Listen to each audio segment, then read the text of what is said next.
வந்து மீசை முறுக்குறான். என்னப்பா விசேஷம்?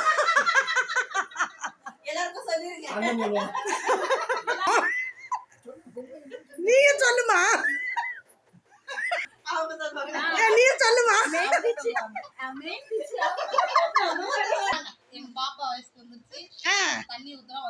சரிம்மா, உங்க பாப்பா ஆமா.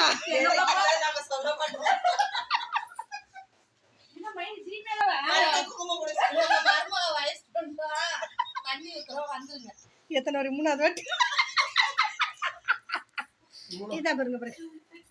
எப்ப பார்த்தாலும் சேவை பண்ண மாட்டான் போல. எந்த பத்தியா சூப்பரா இருக்கான்.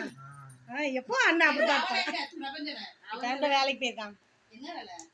நம்ம என்னம்மா ஹாய் பல்ல வாழ்ந்துருச்சு. ஐயோ எப்ப